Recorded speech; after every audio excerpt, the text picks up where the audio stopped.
Je m'appelle Jacques Laborie. Donc, mon activité, c'est effectivement au sein d'un institut de formation de médecine traditionnelle.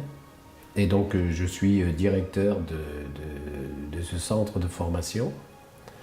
En même temps, je fais partie du Conseil supérieur national d'acupuncture traditionnelle sur Paris, dans lequel donc j'ai la fonction effectivement de directeur des examens pour la France entière.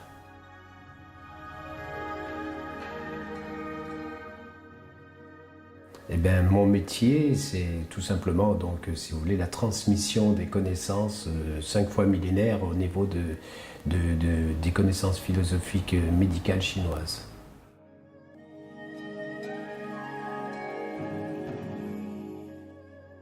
Alors j'en suis arrivé à cette activité pour la simple raison que je souffre d'une pathologie incurable depuis tout petit.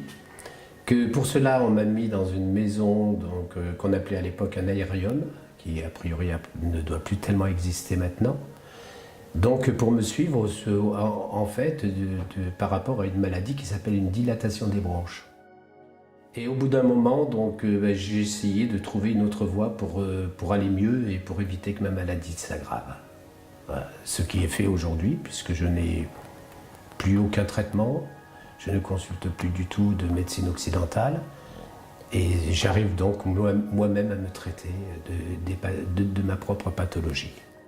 Je me suis formé donc à ce métier dans le sens où d'abord je me suis fait soigner dans le cadre de la médecine traditionnelle chinoise, et qu'en définitive, un médecin m'a amené à réfléchir sur ma santé et sur les traitements lourds que je subissais. Cette personne m'a dit, écoute, ce serait bien que tu essaies de comprendre ta pathologie, et le mieux pour comprendre ta pathologie, ce serait peut-être d'essayer de suivre des cours de médecine chinoise.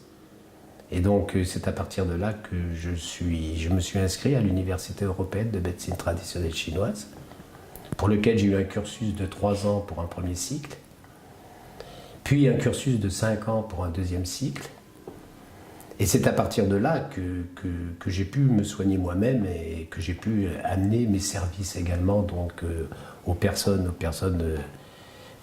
qui avaient besoin de mes soins.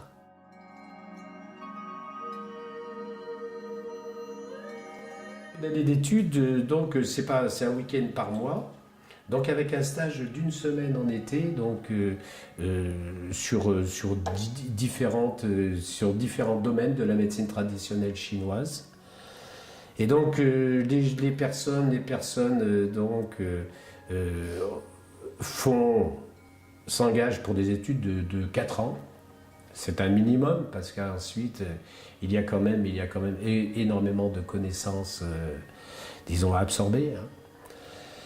Je pense que c'est des études pour une vie entière. Hein. La nature continue toujours à évoluer, et nous, on évolue parmi elle.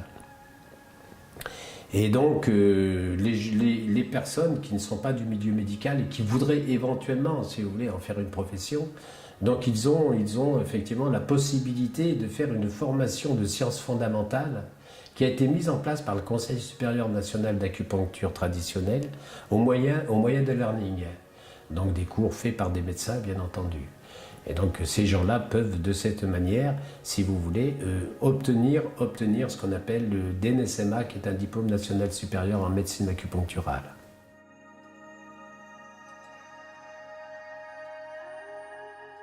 Chaque personne qui a envie quand même de se situer au niveau de la nature, donc s'harmoniser avec la nature, bien souvent ils viennent là pour leur propre connaissance, sans pour autant avoir une arrière-pensée de pouvoir effectivement traiter un jour. Par contre, c'est vrai qu'on a des infirmières, on a des kinés, on a des ostéopathes qui viennent suivre les cours, et eux, ils le font dans le cadre de leur profession. Pour donner accès à des gens pour suivre ce genre d'études, on ne peut pas compter véritablement sur des gens étudiants, bien sûr que ce serait le mieux, mais donc la plupart du temps, ce sont des gens qui travaillent à côté. Nous avons quand même réussi donc à être référencés auprès de Pôle emploi.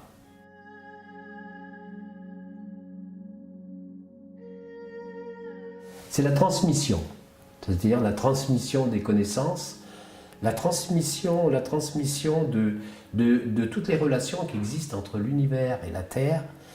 Et cette transmission est intéressante dans le sens, si vous voulez, où ça touche effectivement le domaine des astrophysiciens à l'heure actuelle et qui ne font que conforter les connaissances que la médecine traditionnelle chinoise dispense depuis des millénaires.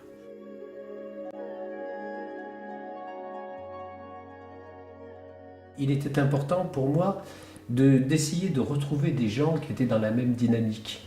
Or, les gens d'Ardèche Bien-être, ce sont des gens qui sont tous dans le sens, on n'adhère pas à tout ce qu'ils font, mais ils sont tous dans le sens d'essayer de se recentrer au niveau de la nature, de se recentrer au niveau donc de l'univers et de la Terre, c'est-à-dire de pouvoir effectivement vivre avec les énergies de notre environnement.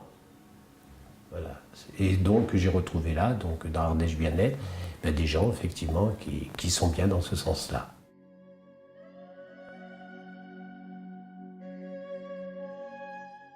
C'est lors d'un stage en Suisse où une partie donc, des étudiants se sont ligués contre les directeurs de l'enseignement et donc se sont séparés de l'enseignement de l'Université européenne de médecine traditionnelle chinoise pour des raisons personnelles et donc de colère. Et là, il y a une femme, une Canadienne, qui est venue prendre le micro et qui leur a expliqué qu'elle avait 40 ans et qu'à l'âge de 40 ans, elle avait perdu tous les membres de sa famille, ses parents, son mari. Alors il y en a qui sont morts accidentellement, il y en a qui sont morts de maladie. Tous ses enfants, elle avait 3 enfants, les 3 enfants étaient décédés, et qu'elle a trouvé plus de sérénité en elle que tous ces gens qui faisaient des études, soi-disant des études d'harmonie, mais qui en réalité se mettaient en disharmonie. Donc elle disait, ça moi je ne le comprends pas. Voilà. Je trouve que c'est une anecdote qui est très forte, parce que vous avez des gens qui vont faire des métiers, qui vont essayer d'instruire d'autres sur une philosophie de bien-être, une philosophie de respect des autres, et qui en définitive deviennent un but de leur personne, ont soif de pouvoir, et où on retrouve effectivement donc, le côté abject de l'homme.